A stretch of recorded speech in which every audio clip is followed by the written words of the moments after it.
이 시간 우리들에게 주시는 생명의 말씀은 사도행전 2장 14절에서 21절입니다.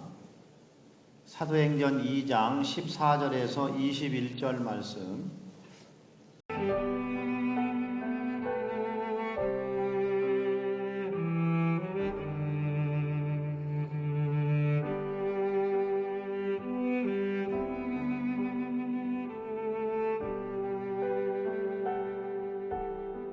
할렐루야.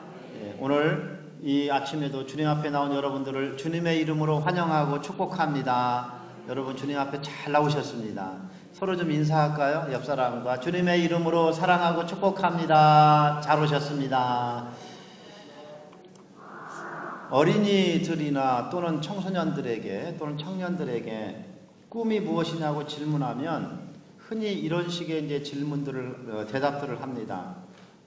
꿈이 뭡니까? 장래 희망이 뭡니까? 그러면 무슨 얘기를 하냐면 예를 들어서 음악가가 되겠습니다. 디자이너가 되겠습니다. 저는 장군이 되고 싶습니다.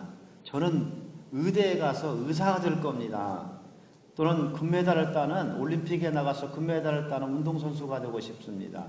이런 종류의 그런 대답들을 대부분이 하게 됩니다. 아마 여러분도 어린 시절에 그런 대답들을 했을 거라 그런 생각이 듭니다. 그런데 살다 보면 이처럼 무엇이 되겠다고 목표를 정했는데 또 그 목표했던 바로 그것이 내가 되었는데 그런데 이런저런 이유들로 인해서 그것을 이룰 수 없게 되는 경우도 있고 그것을 계속할 수 없게 되는 경우도 있습니다.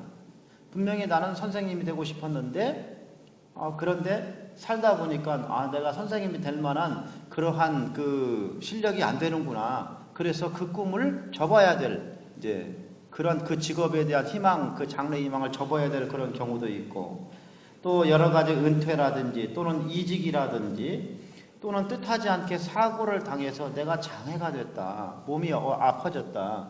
그래서 내가 더 이상 장군이 될 수가 없다. 나 군인 될 수가 없다. 이런 경우도 있고 또 어떤 때는 내 꿈은 의사가 되고 싶지만 나는 많이 배우지 못해서 학교를 많이 다니지 못해서 집안이 가난했기 때문에 나는 그것이 될 수가 없었다. 여러 가지 이런 이유들이 우리에게 생길 수가 있습니다.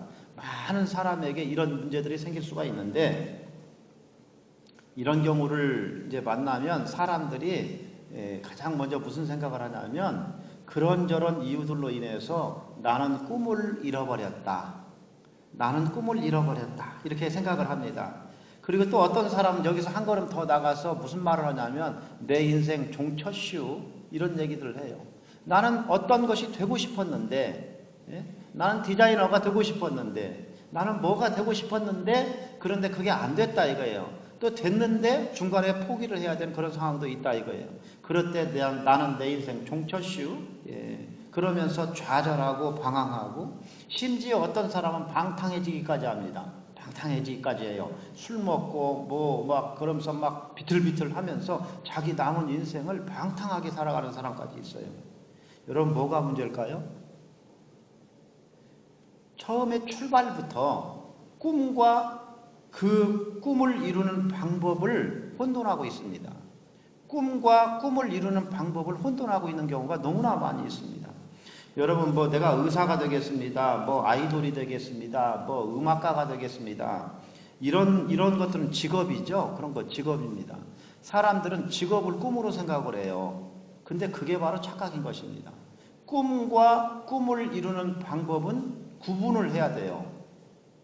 꿈과 꿈을 이루는 방법을 구분하지 못하니까 내가 의사가 되고 싶었는데 내가 디자이너가 되고 싶었는데 장군이 되고 싶었는데 그것을 될 수 없으니까 자기는 꿈을 잃어버렸다고 생각하고 인생 종쳤다고 생각을 하는 거예요. 몸이 다쳐가지고 더 이상 어떤 일을 할 수 없다. 내가 하던 일을. 그러면 종쳤다고 생각하는 겁니다.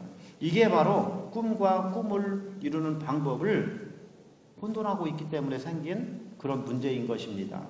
여러분 그러면 꿈이라는 것은 과연 뭘까요? 꿈이라고 하는 것은 내가 그 일을 하고 싶어하는 이유와 동기 또 내가 그런 사람이 되고 싶은 그 이유 그게 꿈인 거예요. 그러니까 예를 들어서 내가 의사가 되고 싶다. 여러분이 사업가가 되고 싶다. 내가 부자가 되고 싶다. 그러면 부자가 부자, 의사, 교사, 여러분이 되고 싶은 그 직업, 그게 꿈이 아니고 내가 왜 의사가 되고 싶은지, 내가 왜 사업가가 되고 싶은지, 그 동기, 그 목적, 그게 꿈이라는 거예요. 이것을 여러분 잘 혼돈하지 않기를 바랍니다. 여기서 우리가 생각을 해야 될 게 뭐냐면 직업이라는 그 명칭보다도 이런 말들을 생각을 해야 돼요. 예를 들면 가르친다, 강의한다, 또 비슷한 의미겠지만 가르치는 거, 강의하는 거, 또는 충성한다, 헌신한다, 살린다, 판결한다, 봉사한다, 양육한다, 이런 종류의 그 말들이 있지 않습니까? 이런 종류의 말들과 같은 것들을 우리가 꿈을 위해서 생각을 해야 되는 것입니다. 그래서 직업은 변해도 꿈은 변하지 않는 거예요. 예를 들어서 가르친다, 강의한다. 그런데 내가 선생님이 되려고 했는데, 학교 선생님이 되려고 했는데 그게 내가 그 직업을 내 꿈으로 생각을 했다 이 말이에요. 그런데 선생님이 못 됐더라도 가르칠 수 있는 또 다른 일들은 많이 있다 이 말이에요. 이해가 되십니까? 지금 이 얘기가? 그런데 우리는 선생님이라고 하는 그거 한 가지를 생각했기 때문에 꿈이 좌절됐다고 생각을 하는 거예요. 사실은 이 목회자도요, 지금 제가 여러분에게 설교하고 목회하는 것도 이것도 사실은 가르치는 거죠. 가르치는 이 범주 안에 들어가는 거예요. 여러 가지 이런 방법들이 있습니다. 여러분들은 이런 이 말들을 이렇게 보면서 나는 어떤 부분에서 내가 이 사역을 할 것인가, 이 부분들을 생각을 해야 돼요. 여러분 예를 들면 운동선수가 운동을 한다 이거예요. 어떤 선수가 뭐 축구를 하든지 운동선수가 중간에 운동을 포기할 수도 있어요. 저는 그런 학생들을 많이 봤습니다. 제가 서울에 있을 때 서울체육고등학교, 체육중학교에서 학교에서 예배 드리는 것을 한 10년 이상 이제 했었거든요. 그러다 보니까 그 학생들 가운데 중간에 운동을 포기하는 학생들이 많이 있었어요. 또는 운동을 하다가 은퇴할 수도 있죠. 이건 다른 직업도 다 마찬가지입니다. 어떤 것이든지 다 마찬가지예요. 포기하고 사업을 할 수도 있습니다. 그런데 여러분, 방법이 변한다고 해서 섬기고 봉사하겠다는 꿈까지 변하면 안 돼요. 내가 운동을 통해서 다른 많은 사람들에게 봉사하고 섬기겠다 생각을 해서 운동을 했어요. 그런데 중간에 그것을 내가 포기하게 됐다. 내가 운동을 은퇴하게 됐다. 학교 선생님을 하다가 내가 은퇴하게 됐다. 그러면 내 꿈도 이제 끝난 겁니까? 중간에 포기하고 은퇴했으니까 끝난 건가요? 사고가 나가지고 내가 장애가 됐으니까 더 이상 내 꿈도 끝난 건가요? 그렇지 않습니다. 방법이 변한다고 해서 섬기고 봉사하겠다는 꿈까지 변하면 안 되는 거예요. 이해가 되십니까? 지금 이 얘기가? 예. 여러분, 이런 꿈들은 직장에서 은퇴를 해도 변하지 않고 지식의 유무와도 상관이 없습니다. 어떤 사람들은 나는 공부를 많이 못했기 때문에 나는 꿈이 없다, 나는 할 수 있는 것이 없다라고 생각을 해요. 그렇지 않습니다. 여러분들이 내가 충성한다, 내가 헌신한다, 살린다, 내가 어느 부분이든지 내 가슴을 뜨겁게 하는 바로 그 부분에 의해서 내가 방법은 다르지만 얼마든지 우리가 헌신하고 충성하고 다른 사람을 살려낼 수가 있습니다. 내가 살린다라는 이 꿈을 가졌다고 한다면, 이거를 내가 마음속에 감동을 얻었다면 의술을 통해서 살릴 수도 있고요. 여러분들이 다른 사람을 상담을 하면서 또 다른 사람을 도와주면서 그러면서 또 살릴 수도 있고, 방법이 여러 가지가 있다 이 말이에요. 우리는 자꾸 한 가지로 자꾸 이렇게 좁히면 안 되는 것입니다. 배운 것이 없어도 얼마든지 섬기고 봉사할 수 있습니다. 심지어 어쩔 수 없이 이직할 수밖에 없는 그런 상황에 처한다 할지라도 꿈을 이루는 방법은 변할지언정 꿈이 변하면 안 되는 거예요. 방법은 변해도 꿈이 변하면 안 되는 것입니다. 꿈이라고 하는 것은 인생의 방향과 존재 이유이기 때문에 그렇습니다. 자, 그런데 성경은 이 모든 것들을 아우르고 그리고 더 나아가서 가장 근본적인 인생의 방향과 그것을 이룰 수 있는 방법까지를 우리에게 얘기합니다. 정리를 하겠습니다. 꿈과 꿈을 이루는 방법, 그것은 구분을 해야 된다고 제가 여러분에게 말씀을 드렸어요.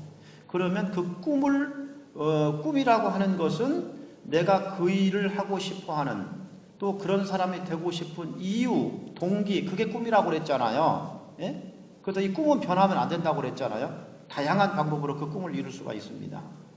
그런데 그러면 무엇을 위해서 내가 그 일을 하려고 하는가라고 하는 거죠. 바로 그 부분에 있어서 나 자신이나 썩어 없어질 세상 것들을 위해서 내가 의사가 된다. 내가 선생님이 된다. 그 정도 수준에서 끝나는 것이 아니고 영원하신 하나님을 위해서 우리가 그 꿈을 이루어야 되는 것입니다. 그 동기와 목적이 영원하신 하나님에게 있어야 된다 이거예요. 여러분이 학교에서 공부를 많이 못했다 할지라도, 학교를 많이 못 다녔다 할지라도 내가 가르치는 일을 통해서 내가 꿈을 이루겠다라고 한다면 그것은 분명히 여러 가지 방법이 있죠. 가르치는 것은 여러 가지 방법이 있어요. 꼭 대학만 나와야 되는 거 아니에요. 여러 가지로 성경 말씀도 가르칠 수도 있고요. 여러분들이 다른 사람에게 전도도 가르치는 겁니다. 여러 가지 방법으로 할 수 있는데, 그러면 그 가르치는 그 동기와 목적이 내 자신의 영화와 목적이 아니라 영원하신 하나님을 위한 것이 내 근본적인 그 동기와 목적의 출발이 되어야 된다 이거예요. 여러분, 하나님의 꿈을 이루는 거, 하나님의 꿈을 이루는 바로 이것이 우리의 동기와 목적이 되어야 되는 것입니다.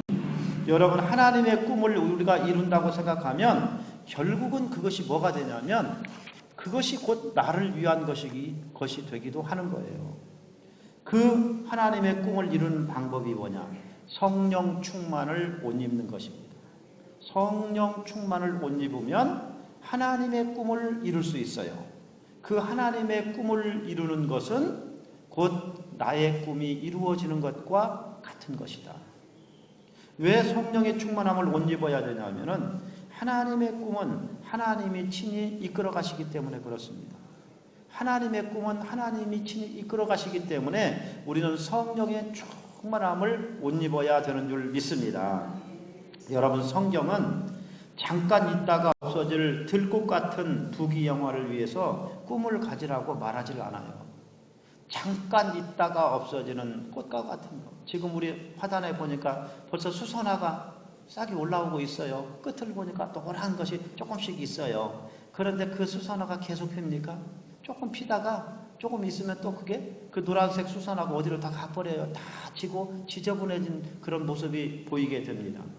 성경은 잠깐 있다가 없어질 들꽃 같은 이 세상의 부귀영화를 위해서 꿈을 가지라고 말하지 않고 오히려 영원하신 하나님을 위하여, 복음을 위하여, 예수님의 꿈을 위하여 우리들이 살 것을 얘기하고 있습니다. 봉사를 하든지 가르치는 그 일을 하든지 간에 그 방법은 다양할 수 있어요. 예? 방법은 다양한 거예요. 어떤 직업이든지 다양할 수가 있습니다. 다양한데 그 일을 우리가 할 때 나를 위해서 썩어질 세상에 돈 몇 푼을 내가 긁어모은 것을 내 목표로, 동기와 목표로 삼지 말고 영원하신 하나님을 위해서 내가 가르치고 봉사하고 충성하고 살리고 여러 가지 이런 일을 하겠다. 성경은 그렇게 얘기하고 있다 이거예요. 예. 여러분, 그러면 우리가 이루어야 될 영원한 주님의 꿈이 뭘까요? 우리는 하나님의 꿈, 영원하신 하나님의 꿈을 이루는 사람이 되면 나의 꿈도 결국은 이루게 되는데, 그러면 그 하나님의 꿈이라는 것은 도대체 뭘까요? 여러분, 그 하나님의 꿈은 세상의 모든 사람이 구원을 얻는 것입니다. 세상의 모든 사람이 구원을 얻는 거예요. 하나님의 형상으로 지음받은 하나님의 자녀들로 온 땅이 가득 차는 거예요. 그래서 창세기에 처음 사람을 만드셨을 때 하나님은 생육하고 번성하여 땅에 충만하라 말씀했습니다. 타락하기 전 얘기죠. 하나님의 형상으로 지음받은 하나님의 자녀들로 세상에 충만히 가득 차서, 그래서 그 사람으로 하여금 하나님을 찬양하는, 하나님을 예배하는 그런 사람들로 온 땅이 가득 차기를 바라셨어요. 그런데 인간이 타락을 했죠. 아담과 하다가. 타락을 했다고 해서 하나님의 꿈이 변한 것이 아닙니다. 하나님은 여전히 모든 사람이 이 땅에 가득 차, 하나님을 믿는 사람으로 가득 차기를 바라요. 그래서 예수님을 보내주셨고 우리에게 전도를 명하셨던 것입니다. 여러분, 주님은 이것을 위해서 오셨고 마지막까지 전도와 선교 명령을 우리에게 주셨어요. 그러므로 우리 성도들은 이러한 하나님의 뜻이 이루어지기를 위해서, 하나님의 나라와 의가 이루어지기를 위해서 우리는 헌신하고 중보 기도해야 되는 것입니다. 이것을 위해서 중보 기도해야 되는 거예요. 이러한 주님의 뜻을 이루는 것이 우리 성도들의 꿈이고 본업인 것을 기억하시길 바랍니다. 성도들에게 있어서 직업이라고 하는 것은 그 본업을 이루는 수단이에요. 직업은 본업을 이루는 수단입니다.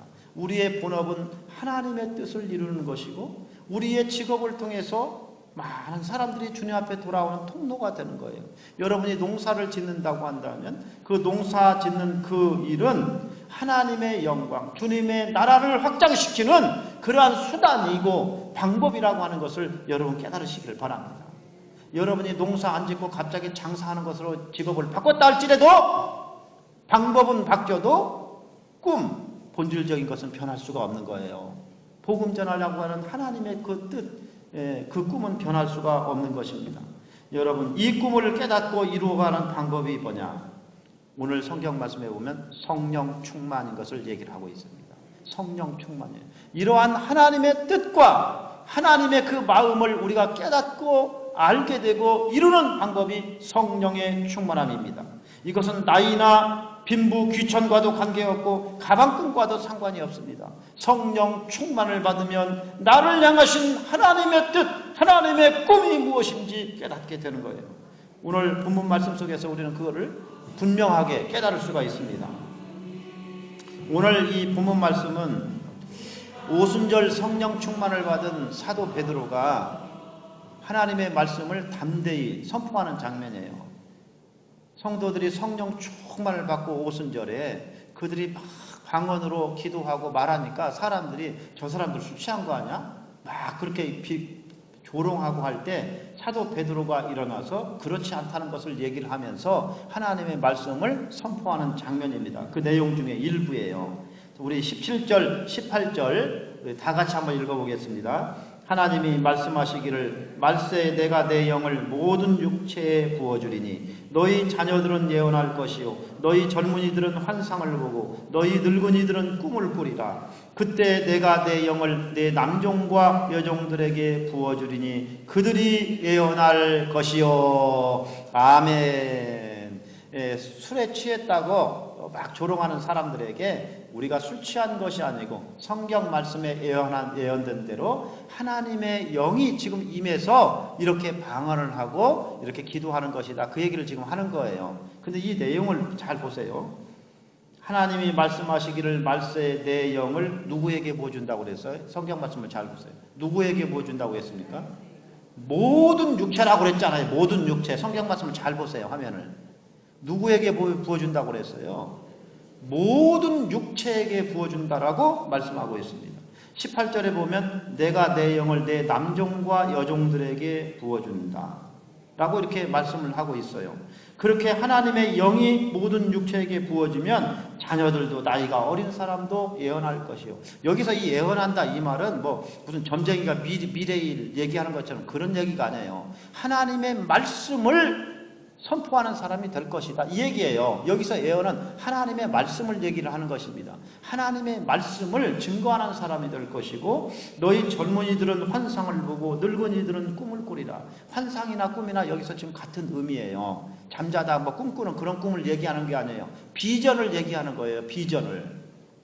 그런데 여러분 잘 보세요. 모든 육체 남종과 여종에게 부어준다고 했습니다. 여러분 꿈을 갖는 것은 하나님께서 꿈을 주시는 것은 젊은이들에게만 주는 전유물이 아니라는 것을 알 수가 있습니다. 꿈과 비전은 목사님에게 선교사님들에게만 부어주는 것이 아니다. 성경은 분명히 얘기하고 있어요. 모든 육체라고 얘기하고 있습니다. 나이가 드신 분들도 젊은이들도 환상을 보고 꿈을 가질 수가 있다. 이렇게 얘기를 하고 있는 거예요. 그런데 여러분 많은 사람들이 이와는 달리 나이가 들어가면서 중년이 되고 또 갱년기가 지나가고 또 노년이 되면 꿈이라고 하는 이 말, 비전이라고 하는 이 말이 마치 자기 자신과는 상관없는 것처럼 착각하기가 쉬워요. 나이가 들어가고 또 내 몸이 연약해지고 막 그러면 꿈, 비전, 목사님 저하고는 아무 상관없이요. 이렇게 착각하기가 쉽다 이 말이에요. 여러분 이렇게 착각하면 그 순간부터 이제 뭐가 찾아오기 시작하냐면요. 인생이 허무해집니다. 인생이 허무해져요. 내가 은퇴도 했고 직업 하다가 은퇴했고 내가 목수를 하고 내가 농부를 하고 그런데 이제 지금은 삽질할 힘도 없고 내가 못 알아박을 힘도 없다. 그러면 그때부터 어떻게 되냐면 막 허무해지는 거예요. 그러면 낙심이 우리 마음속에 막 친구를 하자고 막 달려들어요. 그래가지고 낙심하고 친구해가지고 맨날 코가 석자나 빠져가지고 맨날 그냥 막 고개만 숙이고 다녀요. 내 인생 종쳤다고 생각을 하고. 그러나 성령의 기름 부음은 나이에 상관없이 성별과도 상관없이 예수님을 구주로 영접한 모든 육체에게 부어주신다고 성경은 말씀하고 있습니다. 성령의 사람이 되면, 영의 사람이 되면, 성령의 지배하심을 받는 사람이 되면 나를 향하신 하나님의 꿈이 깨달아지는 것입니다. 내가 남은 인생은 어떻게 살아야 되는 것인지 바로 그것이 깨달아지는 거예요. 이것이 바로 여러분 진짜 꿈인 것입니다. 이게 진짜 꿈인 거예요. 그래서 늘 강조하듯이 여러분이나 저나 우리의 전성기는 언제냐? 우리의 전성기는 옛날 고생할 때가 아니에요. 옛날 고생해가지고 그냥 막 지질이 힘들 때, 나이는 젊지만 고생 막 아주 그냥 심하게 할 때, 그때가 전성기가 아니고 지금 성령의 인도하심을 받는 매 순간순간 바로 지금이 전성기인 것을 여러분 깨달으시기를 바랍니다. 성령의 인도하심을 받는 그 순간순간이 여러분 우리의 전성기예요. 한번 좀 따라서 하겠습니다. 주먹을 또 다시 쥐고 막 여러분 그냥 부르르 떨면서 그냥 믿음으로 얘기를 해야 돼요. 따라서 하시겠습니다. 그리스도 안에서 나의 전성기는 지금부터다. 여러분 믿으시기를 바랍니다. 그리스도 안에서 여러분의 전성기는 지금부터예요. 여러분의 남은 인생 동안 몇 년을 살지, 어떤 사람은 뭐 60년, 70년 시간이 남을 수도 있고 어떤 사람은 한 10년 더 살 수도 있고 알 수가 없죠. 미래라고 하는 것은. 그러나 분명한 거 한 가지가 있습니다. 분명한 것은 뭐냐면 오늘이라고 하는 이 시간은 나의 남은 생애 중에 가장 젊은 시절이에요. 항상 우리는 생각해보면 평생 동안 가장 젊은 시절을 사는 거예요. 내 남은 인생 동안 가장 젊은 시절. 연세가 많다고요. 앞으로 한 20년, 한 10년, 20년 뒤 지금의 모습을 한번 되돌아보시기 바랍니다. 지금 여러분 연세가 70입니까? 예를 들어서. 그러면 10년 뒤 80이겠죠 당연히. 80살이 됐을 때 이런 말 할 거예요. 야, 내가 10년만 젊었어도 내가 뭘 해도 하겠다. 예. 또 90살이 되면 80을 돌아보면서 내가 10살만 젊었으면 내가 별거라도 다 하겠다. 지금이 가장 이 순간이 여러분 젊은 시절을 우리는 살고 있는 것이고 지금 이 순간이 성령 인도하심을 받는 바로 이 순간이 여러분의 전성기인 것을 깨달으시기를 바랍니다. 저는 이 시간에 이러한 신뢰로 주님의 꿈을 내 꿈 삼고 헌신했던 한 성령의 사람을 소개하면서 우리들이 마음에 도전받기를 바랍니다. 그 사람의 이름은 찰스 카우만이라고 하는 선교사입니다. 저 사진 속에 있는 저분이 찰스 카우만 선교사예요. 찰스 카우만 선교사인데 오늘이 마침 서울신학대학교 주일입니다. 우리 교단에서 서울신학대학교 이 주일을 이제 정해서 서울신학대학에 대한 이제 관심을 더 갖고 기도해달라 이런 의미로 신학대학 주일을 정했어요. 서울신학대학교는 우리 교단에 소속된 신학교입니다. 교단 신학교예요. 부천에 있습니다. 지금. 저도 이 학교를 나왔고 지금도 대학원에 다니고 있어요. 예. 오늘 서울신학대학교 주일에 이 찰스 카우만 선교사 그리고 이제 이 선교사님 부부인데 이 찰스 카우만 선교사를 언급하는 그 이유는 뭐냐면 이 찰스 카우만이라고 하는 이 선교사 부부가 품었던 꿈과 헌신이 서울신학대학교 건축, 서울신학대학교가 처음에 세워질 때 그것과 아주 밀접한 관계가 있기 때문에 이분 얘기를 하는 거예요. 여러 우리가 본받을 만한 사람들이 많이 있지만 성결교단, 성결교단이 시작이 된 것이 1907년도입니다. 지금부터 116년 전이에요. 116년 전에 성결교단이 시작이 됐는데 그런데 서울신학대학은 언제 시작이 되냐면 그로부터 한 4년이 채 못된 1911년도에 서울신학대학이 시작이 되고 건축이 됐어요. 그때 건축된 건물이 지금 사진에 나온 저겁니다. 그 굉장히 커 보이죠? 지금도 있어요. 저 건물이 지금도 있습니다. 서울 아현동 충정로에 보면 그 충정로 사에 보면 아현성결교회가 있거든요. 그 아현성결교회 바로 이제 옆에 지금도 저 건물이 있고, 지금 아마 저 건물을 이제 교회에서 역사관으로 이제 이렇게 사용을 하고 있습니다. 지금도 있는데, 이제 지금은 이제 부천으로 이사를 해서 학교가 이제 더 크게 됐지만 처음에는 저 학교였어요. 건물이었는데, 여러분 1911년에 건축이 됐는데 그야말로 채 4년도 안 돼서 저런 건물이 세워졌다라고 하는 것은 초고속으로, 그 당시에 초고속으로 엄청난 속도로 건축이 된 겁니다. 그 당시에 그 어떤 교회 상황이나 사회적인 국가적인 상황을 볼 때 정말 하나님의 특별한 은혜가 아니면 이루어질 수 없는 그런 문제였던 것입니다. 그래서 오늘 이 시간에 어떻게 그 옛날에 서울신학대학이라고 하는 이 선지동산이 기적적인 방법으로 세워졌고 하나님이 모든 것을 예비하셨고, 그리고 이 과정들 속에서 오늘 이 순간 동일하신 그 하나님께서 여전히 우리들의 개인과 또 가정과 교회를 실수 없이 정확하게 인도해 가고 계신 것을 깨달으시기를 바랍니다. 이 찰스 카우만은 미국 사람이에요. 미국 사람인데 일리노이주에서 태어났는데 어렸을 때부터 이분은 감리교 신자입니다. 감리교의 교회를 다녔고, 그리고 청년이 됐을 때 이 카우만은 직업이 뭐였냐면 시카고 철도국의 전신기사였습니다. 전신기사. 지금 생각하면 뭐 전신기사 뭐 별거 있나 그렇게 싶을 수도 있지만, 그 당시에는 지금부터 뭐 한 120년 전 막 이런 상황이잖아요. 그 당시에 이 철도국의 전신기사는 지금으로 얘기하면 뭐 최고의 뭐 어떤 반도체라든지 AI 이런 기술이라든지 이 첨단 기술을 가지고 있는 그러한 엘리트에 속했던 그런 사람이에요.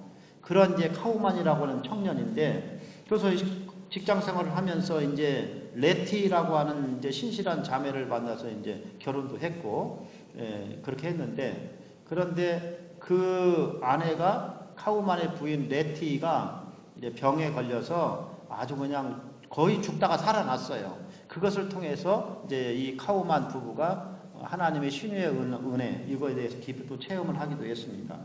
자, 그러던 중에 어느 날 주일 아침에 이 카우만 이 부부가 시카고 시내 길거리를 지나가는데, 주일날 아침인데 길거리를 지나가는데 시카고의 은혜감리교회라고 하는 이 교회 앞을 지나가는데, 그 교회에서 마침 부흥회를 하고 있었어요. 은혜감리교회에서 부흥회를 하고 있었습니다. 그래서 이 부흥회에 지나가다가 부흥회에 들어간 거예요. 이 부부가 들어갔습니다. 들어가는데 부흥회 중에 이 복음성가 가수가 막 찬송을 부르는 거예요. 그 당시에 우리 찬송가들이 그 당시에 이렇게 지어진 찬송들이 지금 굉장히 많거든요. 찬송을 부르는데 그 찬송을 막 들으면서 그러면서 그 마음속에 성령의 기름 부음과 감동이 막 오는 거예요. 그래서 큰 은혜를 받았고, 말씀을 듣는 중에 이분이 회심을 하게 됩니다. 이미 신자였지만 자기가 다시 한번 하나님의 말씀 앞에서 결단하면서 자기 신앙을 새롭게 하는 거예요. 그리고 이제 그로부터 얼마 후에 이 카우만 부부가 선교 집회에 참석을 하게 되는데, 어느 선교 집회에 참석을 하게 되는데, 그 선교 집회에 강사가 누구였냐면 A.B. 심프슨이라고 하는 목사님이었습니다. A.B. 심프슨이라고 하는 목사님이 선교 대회를 개최를 했는데, 그 유명한 무디 이제 성서학교하고 연관이 됐어요. 근데 이분이 부흥회 이 선교 집회를 하는데 여기에 이 카우만 부부가 참석을 한 거예요. A.B. 심프슨 목사님은 우리 찬송가에 보면 은혜 구한 내게 은혜의 주님, 이 찬송이 있죠. 그 곡을 만드신 분입니다. 거기에 참석해서 감동을 받고 선교사로 헌신을 했습니다. 그리고 이제 신학교에 들어가서 이제 공부를 하고 졸업을 했는데, 그런데 그 당시에 이제 시카고에 있는 은혜 감리교회 이 카우만이 이제 거기서 다닐 때 그 교회를 다닐 때 그 교회에서 한 일본 사람을 만나게 됩니다. 일본인 성도를 하나 만나게 돼요. 근데 그 사람 이름이 뭐냐면 나카다 주지라고 하는 일본인 그 신학생 하나를 만나게 됩니다. 은혜 감리 교회에서, 같은 교회에서 만나게 되는 거예요.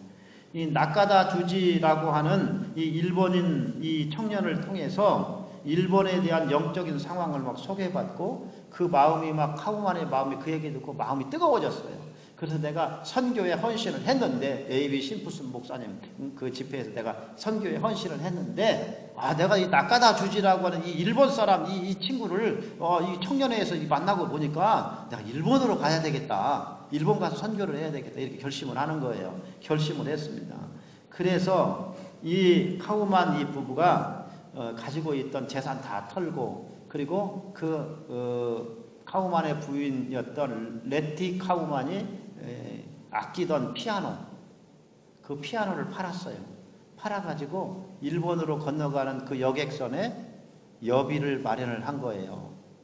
이 레티 카우만의 그 아내는 자기 남편이 일본으로 선교로 나간다고 할 때 적극적으로 거기에 동조를 하고 지지를 해 줬습니다. 이게 굉장히 중요한 부분이었던 것 같아요. 왜냐하면 이제 그 전에 A.B. 심프슨 그 목사님, 은혜 구한 내게 은혜의 주님, 그 분도 아시아 선교를 꿈을 꿨었는데 기록에 보면 그분은 선교로 나가지를 못했어요. 선교지를 나가지 못했습니다. 왜 못 나갔냐면 그분은 그 아내가 선교사로 나가는 것을 극렬 반대를 했어요. 아무리 목사님이 선교 나가려고 하더라도 아내가 반대를 하면 못 나가는 거예요. 그래서 그분이 그 대신 어디를 갔냐면 그 뉴욕의 그 빈민가에 들어가서 빈민 선교를 했어요. 그러다가 병이 나가지고 막 죽다 살아가지고 신유의 은혜를 체험한 다음에 지은 곡이 뭐냐면 은혜 구한 내게 은혜의 주님, 이 찬송이거든요. 신유 구한 내게 신유의 주님, 이 찬송을 이제 한 거예요. 그런데 이 카우만은 그 아내 레티가 적극적으로 이 선교에 대해서 지원을 하고 같이 일본으로 건너온 거예요. 일본에 온 이 카우만은 일본 동경에서 그 미국에서 만났던 나카다 주지라고 하는 그 일본인과 함께 이제 뭘 하냐면은 동양선교회 OMS라고 부릅니다. 약자로 이 동양선교회를 선교단체를 창립을 했어요. 그리고 일본에 뭘 세웠냐면 동경성서학원이라는 학교를 세웠습니다. 여러분 화면에 보시는 저 지금 집이에요. 옛날 사진입니다. 저게. 그 나카다 주지라고 하는 분하고 이 카우만이 선교사가 이제 동양선교회라고 하는 이 동양을 선교하는 선교단체를 만들고 그 다음에 저 동경성서학원을 세웠어요. 이 일본인 이 나카다 주지가 저 학교를 세우고 그리고 일본인 교회도 이렇게 자기가 목회하면서 만들었는데 그 설립을 했는데 그때 그 일본인 그 교회에 누가 한국 사람 중에 나중에 누가 가서 그 출석을 하게 되냐면 손양원 목사님이 일본에 유학을 갔을 때 그 교회에 출석을 한 거예요. 그때 이 일본인 나카다 주지가 신학교도 하고 자기 교회도 하면서 어떤 사람들을 사역을 많이 돌봐줬냐면 한센병자들을 돌보는 사역을 했거든요. 그때 손양원 목사님이 저 나카다 주지가 하는 그 교회에 출석을 하면서 그거를 보고 도전을 받은 거예요. 그래서 돌아와서 한센병자들을 위해서 헌신을 하게 되는 이제 그런 일이 있게 됩니다.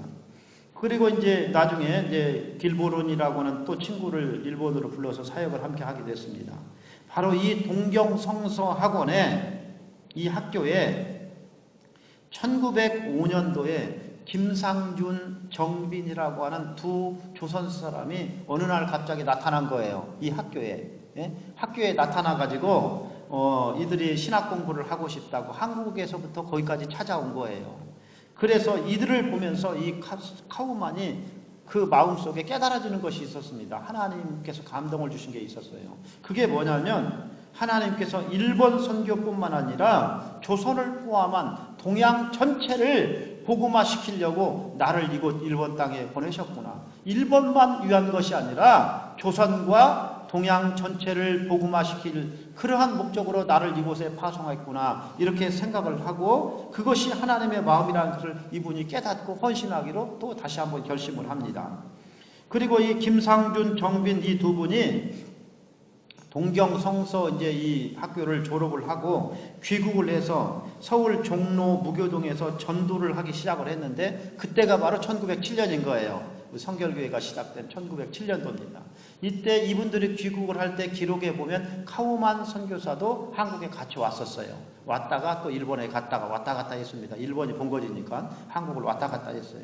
그런데 이 1907년도가 이게 우리 한국 교회 역사에서 굉장히 중요한 해인데 바로 그때 1907년도에 평양의 장대현 교회에서 길선주 장로님, 나중에 목사님이 되고 우리 3.1 독립할 때 민족대표 33인 중에 한 분이에요. 길선주 장로회에서부터 시작이 된 평양의 장대현 교회에서부터 시작된 그러한 한반도의 대부흥운동이 이때 일어나고 있었어요. 바로 이런 때 전도가 시작이 된 거예요. 김상준, 정빈 두 분이. 그러니까 이거를 보면 모든 것이 하나님의 섭리 안에서 정확하게 진행되고 있었다라는 것을 깨달을 수 있어요. 그러니까 막 성령이 막 우리 한반도 가운데 임재할 때 이들이 일본에서 귀국을 해가지고 막 전도를 하니까 성령의 역사로 막 어마어마하게 전도가 막 잘 되는 거예요. 예? 이게 하나님이 정확하게 타이밍을 맞추는 거 아니겠습니까? 그런데 1907년도에 이들이 이제 전도를 했던 한국인 가운데 7명이 목회자로 헌신을 했어요. 그 중엔 여자도 있고 남자도 있는데 7명이 내가 주님을 위해서 헌신하겠습니다. 이런 결심들을 했단 말이에요.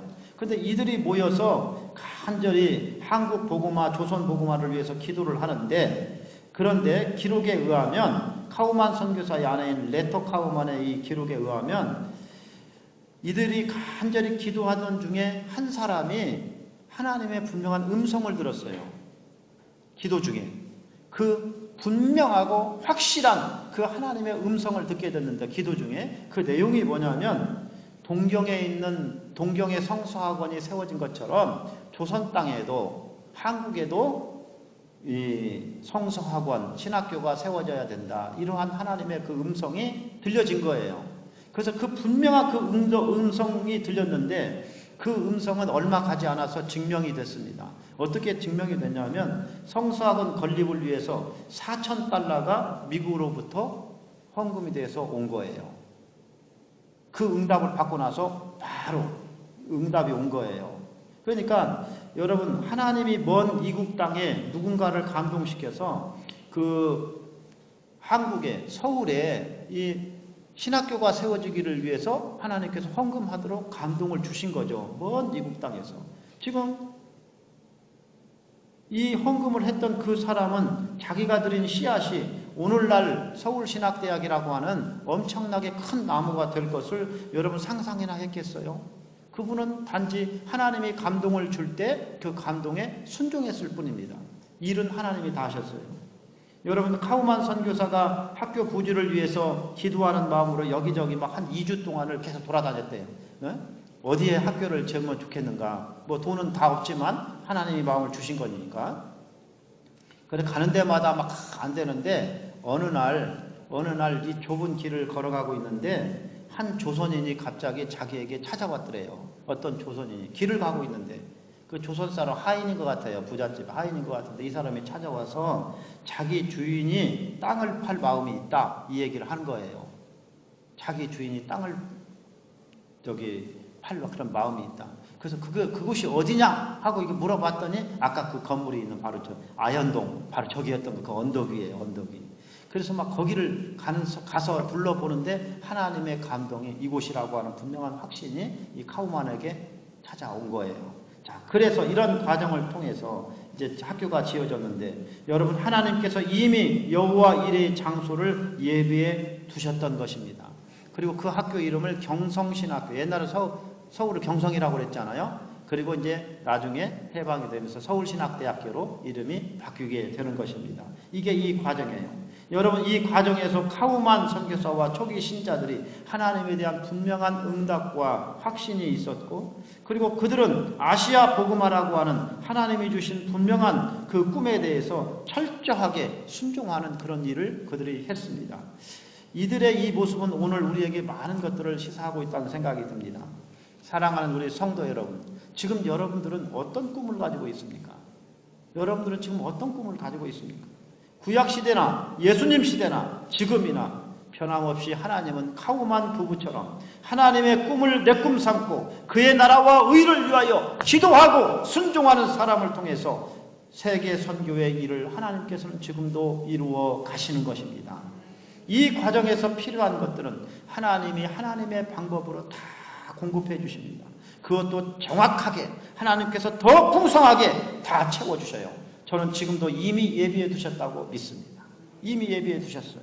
그러므로 세상에 썩어질 것들을 위해서 나의 꿈을 삼지 말고 영원하신 하나님의 말씀, 하나님의 꿈을 나의 꿈으로 삼으시기를 바랍니다.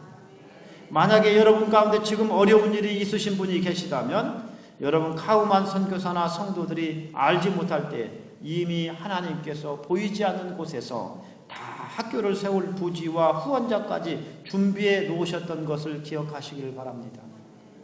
내가 하나님을 위해서 하나님의 꿈을 이루기 위해서 내가 지금 헌신한다면 나는 아무것도 없는데 내가 뭘 가지고 가지? 여러분 우리가 그 결심하고 주님 앞에 반응한다면 하나님은 다 벌써 예비해 놓으셨어요. 하나님 다 예비해 놓으셨어요. 그 하나님이 예비해 놓으신 것은 믿음으로 나가는 사람만 그것을 확인하고 성취해낼 수가 있는 것입니다. 여러분 우리가 하나님의 꿈을 내 꿈 삼고 살고자 하면 하나님은 우리의 앞일은 물론이고 뒷일도 하나님이 다 책임져 주신다는 것을 깨달으시길 바랍니다. 그 주님이 지금도 우리와 함께 하심을 믿습니다. 이 시간 좀 우리 두 손 모으고 기도하겠습니다. 두 손 모으고 눈을 감고 이 시간 기도할 때 하나님께서 우리를 향해서 하나님의 꿈을 품기를 원하십니다. 하나님의 꿈을 이루어가는 주님의 도구가 되기를 원합니다. 이 시간 그렇게 쓰임받을 수 있도록 성령의 충만함을 하나님 더해달라고 또 우리 서울신학대학교를 위해서도 여러분 기도해 주시길 바랍니다. 다 같이 기도하겠습니다. 할렐루야. 아버지 하나님 주님의 은혜와 은총을 감사드립니다. 오늘 거룩하고 복된 주일 특별히 서울신학대학교 주일에 저희들이 생명의 말씀을 함께 나누고 또 서울신학대학이 세워졌던 그 과정 또 카우만 선교사 부부와의 이 모든 과정 속에서 하나님이 지금도 변함없이 하나님의 꿈을 내 꿈 삼고 그의 나라와 의를 위하여 기도하고 순종하는 사람을 통해서 하나님은 하나님의 일을 이루어 가신 것을 저희가 보았습니다.